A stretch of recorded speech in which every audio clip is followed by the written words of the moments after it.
Hello everyone, good evening. I'm Namit Mathur and I've secured All India rank 395 in UPSC CSE 2024 and I'm looking to improve my rank maybe this year.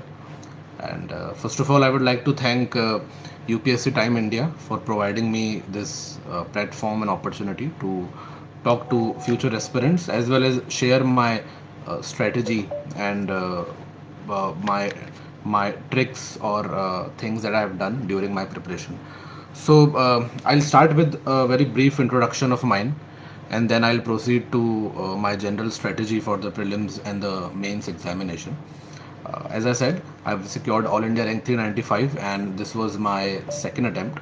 First attempt में mains prelims नहीं हुआ था, and this was my first mains, and then uh, I was fortunate enough to pass the mains, went to the interview and secured 188 marks in interview, and that's how it was. So starting with my educational background, I was born and brought up in Ajmer, and I was born and brought up in Ajmer, and then I did my schooling from here only, and then I moved to Delhi for my graduation and post graduation in political science. I did my graduation from Dayal Singh College and post graduation from Kirodimal College. After that, I started my active preparation from after my post graduation in 2022, and I was asked to talk about my UPSC journey. So, like for every one of us and for many of us, it has been a long 2 3 years journey, and but one which has been very empowering for me on knowledge creation and on other fronts. How do you feel empowered when you gain different knowledge, when you gain different viewpoints? And I was really fortunate to have really wonderful people around me, from my immediate family to my friends to all my near ones, because वो जैसे बोलते हैं कि it's not just the individual जो prepare करता है, पूरी family actually preparation stage में होती है, starting from patience to perseverance, and really fortunate कि मुझे उतना space मिला, उतना time मिला to actually fail once and then give attempt again. And because cycle इतनी लंबी है इस पूरे एग्ज़ाम की, then that it definitely takes a toll on your mental health, but still it's about people around you, and really fortunate for them, really fortunate for them. uh, so beginning with my preparation, it's first of all, in general, what I want to talk about is that this entire examination takes time, and जैसे कि आप सबको पता है कि पूरी cycle 1 साल चलती है, बट उसके पहले आपको एक्टिव प्रिपरेशन 1 1.5 साल की होनी चाहिए. सो 12 to 18 months जितना मेरा एक्सपीरियंस रहा है is the ideal time period जितना आपको देना पड़ेगा. एंड थोड़ा सा ये टायरिंग हो जाता है, बट स्टिल बात वही है कि this is the minimum time period according to me, जिसमें आपको अच्छे से प्रिपरेशन का टाइम मिलता है, स्पेस मिलता है गलतियाँ करने का, उससे सीखने का.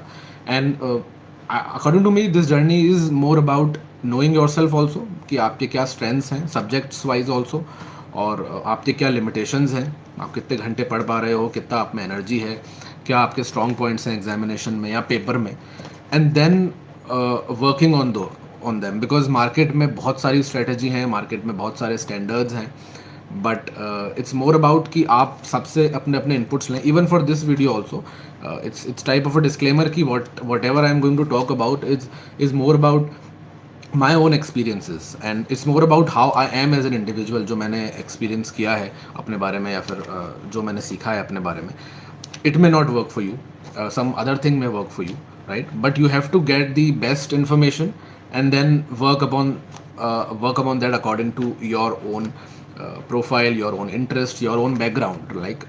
And background is definitely important because I come from a humanities background. College में स्कूलिंग मेरी साइंस से हुआ है, बट कॉलेज में मैंने पॉलिटिकल साइंस पढ़ा, तो डेफिनेटली GS2 का पेपर में, जैसे जो लोग सिलेबस जानते हैं, पॉलिटी और गवर्नेंस टॉपिक मेरे लिए शायद रिलेटिवली ईजी थे.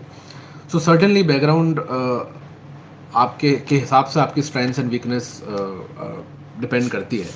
सो as I said, active preparation मेरी 2022 में स्टार्ट हुई आफ्टर पोस्ट ग्रेजुएशन.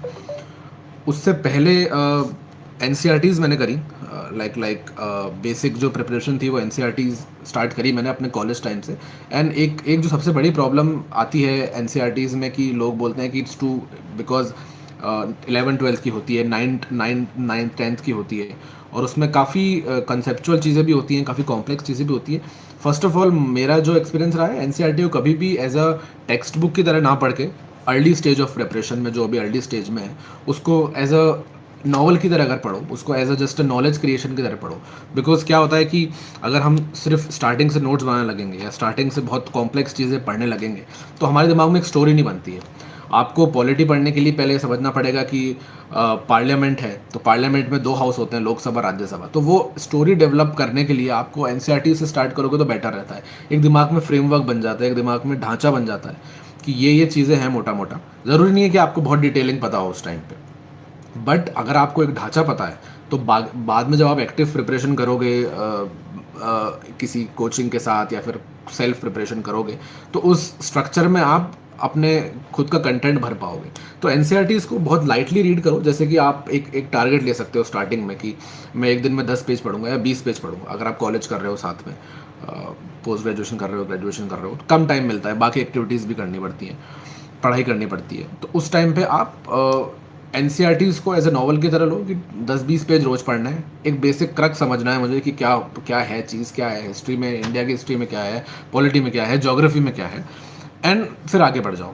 ठीक है, तो एक बेसिक आपका फाउंडेशन वहाँ से क्लियर हो जाएगा। और ये सब चीज़ें बहुत स्टार्टिंग में लगता है कि शायद एक्स्ट्रा है, बट ये सब चीज़ें आगे जाके बहुत हेल्प करती हैं। स्पेसिफिकली जैसे पर्सनली मैंने 11th एंड 12th की हिस्ट्री की एनसीईआरटी करी थी। ओल्ड एनसीईआरटीज़ जो थी, आर एस शर्मा की थी, आई थिंक एंशंट हिस्ट्री की, और सतीश शर्मा थी, if I am not mistaken. But जो ओल्ड एनसीईआरटीज़ है 11th 12th हिस्ट्री की, वो मैंने फॉलो की है। ज्योग्राफी की मैंने 9th to 12th एनसीईआरटी करी है, बिकॉज ज्योग्राफी में थोड़ी कंसेप्चुअल नॉलेज है, तो वो समझने के लिए अगर 9th 10th की भी पढ़ेंगे तो आई थिंक बेटर रहेगा। मैंने पढ़ी थी, और कंसेप्ट कुछ समझ में नहीं आया तो आप यूट्यूब पे बहुत सारे रिसोर्सेज हैं, उस पर आप समझ लीजिए। पॉलिटी की एनसीईआरटी मैंने नहीं करी थी बिकॉज मेरा बैकग्राउंड था पॉलिटिकल साइंस का। इकोनॉमिक्स की, मैक्रो इकोनॉमिक्स की मैंने एनसीईआरटी करी थी। और to be very honest, NCERT से डायरेक्ट क्वेश्चंस आए हैं 2024 के प्रीलिम्स में भी, और उससे पहले भी आए हैं। तो बिल्कुल एनसीईआरटी से डायरेक्ट क्वेश्चंस हो जा रहे हैं। मनी मल्टीप्लायर का क्वेश्चन फॉर एग्जांपल इकोनॉमिक्स में है, वो एनसीईआरटी की बुक में है। शायद वो नोट्स में इतना नहीं मिलेगा जो कोचिंग के नोट्स में है, बट वो एनसीईआरटी में है। तो एनसीईआरटी पढ़ना इसलिए इंपॉर्टेंट होता है इन 4 सब्जेक्ट की: economics, history including modern and ancient, geography, polity optional if you don't have that background. मैंने नहीं पढ़ी थी बिकॉज मेरा बैकग्राउंड नहीं था। Secondly, beginning of the preparation में न्यूज़पेपर का भी एक बहुत बड़ा रोल रहता है। मेरी न्यूज़पेपर पढ़ने की हैबिट कॉलेज से है, अंडरग्रेड से है। तो स्टार्टिंग में बिकॉज एक मुझे डेफिनेटली एक मेरा ये विजन था कि मैं यूपीएससी की प्रिपरेशन करूंगा अगले 2-3 सालों में, तो न्यूज़पेपर को मैंने पढ़ना स्टार्ट करा। और अगेन एनसीईआरटी की तरह ही न्यूज़पेपर को भी अगर कम लेबोरियस तरीके से पढ़ा जाए और ज़्यादा एक स्किम करा जाए कि स्टार्टिंग ऑफ द प्रिपरेशन में, कि आपको एक आइडिया लग रहा है कि आसपास आपके हो क्या रहा है, बिकॉज वो ज़्यादा इंपॉर्टेंट होता है। हम कभी कभी क्या करते हैं कि एनसीईआरटी के एस्पिरेंट्स रहते हैं कि नोट्स बना लेते हैं या फिर एनसीईआरटी को आप मार्क कर दें सिमिलरली न्यूज़पेपर में, तो उसको ना करके उसको एज अ नॉलेज क्रिएशन के लिए लो स्टार्टिंग में, तो ज़्यादा बेटर होता है। उससे आपकी हैबिट डेवलप होती है, नॉट ओनली नॉलेज वाइज भी, बट न्यूज़पेपर पढ़ने से इन जनरल भी आपकी लैंग्वेज डेवलप होती है। और जो जार्गन्स होते हैं, आप इंग्लिश में कुछ जार्गन्स लिखते हैं, कॉन्स्टिट्यूशनल मोरालिटी, अब ऐसे वर्ड जो हैं आपको न्यूज़पेपर में मिलेंगे। आपको द हिंदू अगर आप पढ़ते हैं, इंडियन एक्सप्रेस पढ़ते हैं, हिंदुस्तान टाइम्स पढ़ते हैं, कोई भी न्यूज़पेपर जो आप जिसमें आप कंफर्टेबल हो, मैंने द हिंदू और इंडियन एक्सप्रेस फॉलो किया है रेगुलरली, तो आपको वो टेक्निकल जार्गन्स पता पड़ेंगे, और उस पता पढ़ने के बाद आपके दिमाग में वो बैठेगा। तो स्टार्टिंग ऑफ द प्रिपरेशन में न्यूज़पेपर पढ़ना लैंग्वेज क्रिएशन के लिए बहुत इंपॉर्टेंट होता है, जो मेंस एग्जामिनेशन में स्पेसिफिकली काम आती है।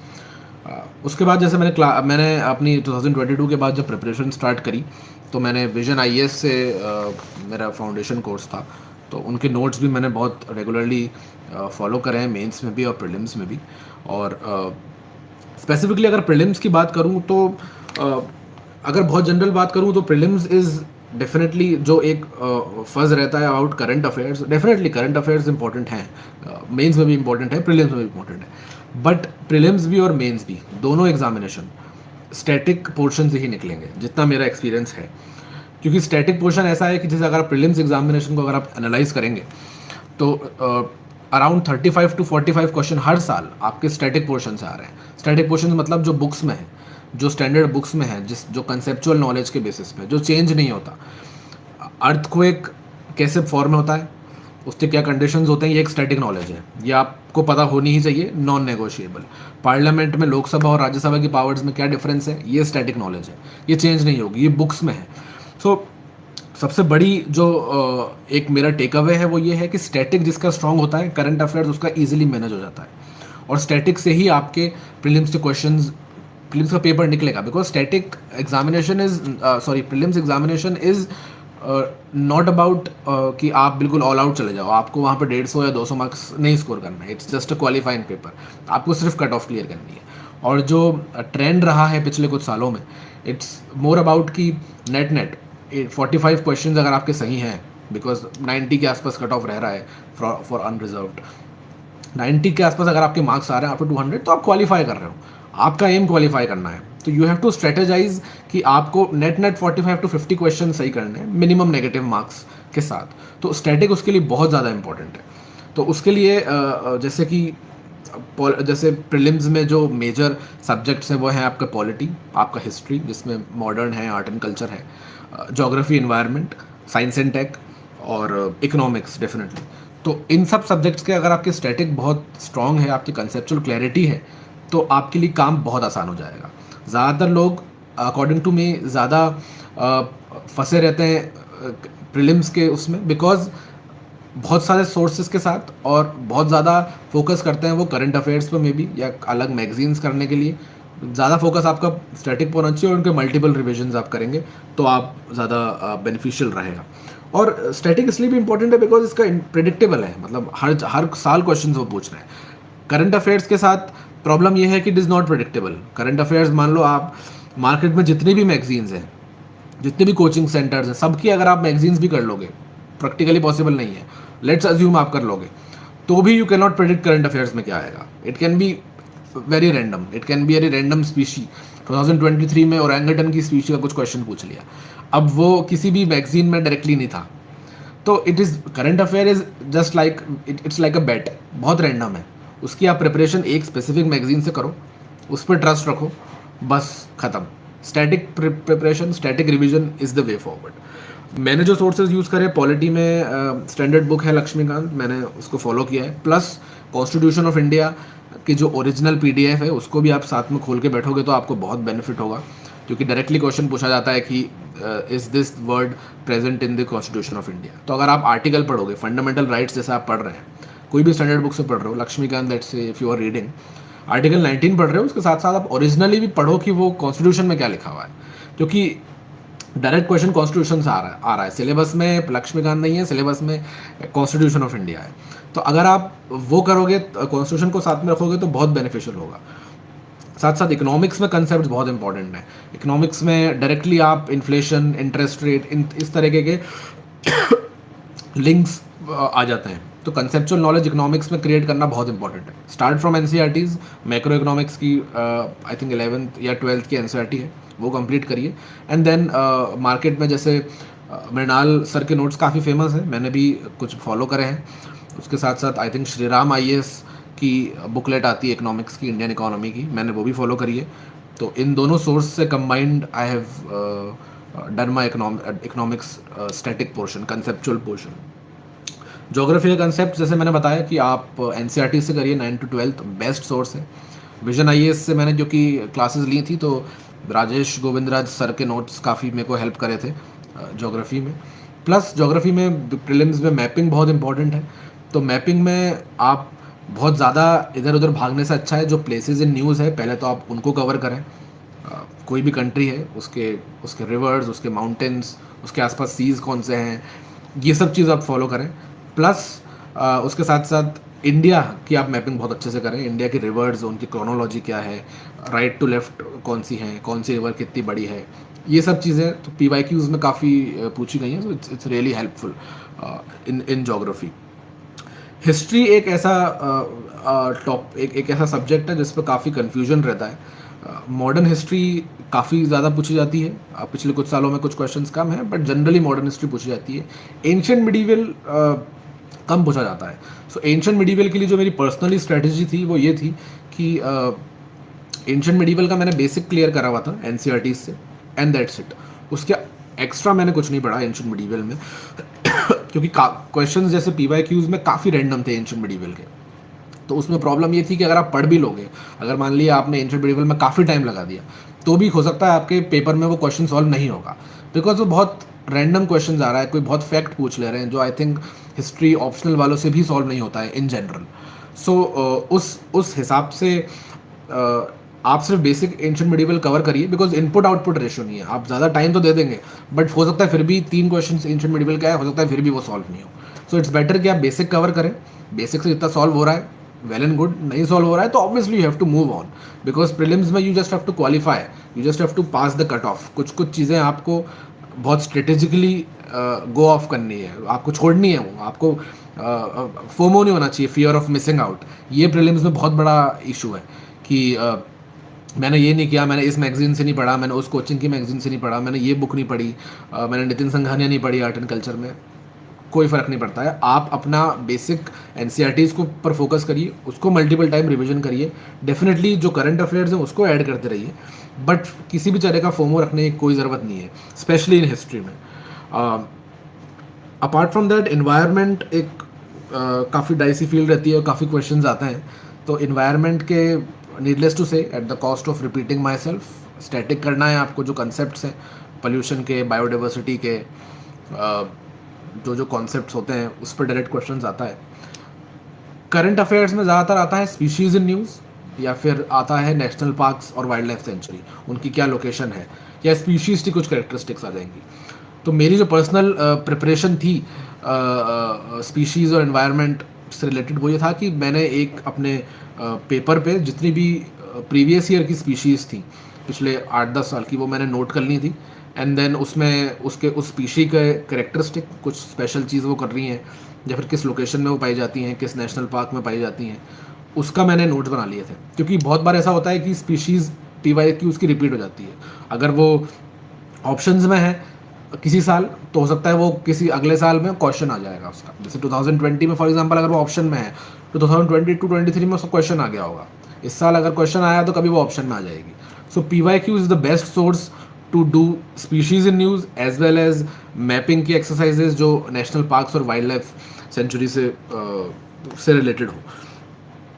Science and tech current affair से रिलेटेड है काफ़ी कुछ। तो अगर आप करंट अफेयर्स की कोई भी एक मैगजीन आप उठा लीजिए। मैंने ओनली आईएएस की मैगजीन यूज़ करी थी, नाम मैं शायद बोल रहा हूँ, और PT 365 यूज़ करा था मैंने साइंस एंड टेक के लिए, और मैंने बस उस पर ट्रस्ट किया। क्योंकि बेसिक बात जो मेरा एक टेक अवे है कि you have to trust your sources. कभी कभी हम इधर उधर भागते हैं, आपका जो सोर्सेज आप उस पर ट्रस्ट करिए कि मैंने इतना कर लिया है एंड यही मेरे कंट्रोल में है। बिकॉज बहुत सारा इशू ये होता है कि आप बहुत सारी मैगजीन्स पढ़ने की कोशिश करते हैं। आप एक मैगजीन पढ़िए, उस पर ट्रस्ट करिए and go with that confidence कि मैंने पढ़ लिया है। बिकॉज प्रीलिम्स में एक और टेक अवे ये है कि प्रीलिम्स में it's also about courage and courage to attempt 80 to 90 questions. So according to me 80 to 90 questions मेरे हिसाब से काफ़ी आइडियल थे।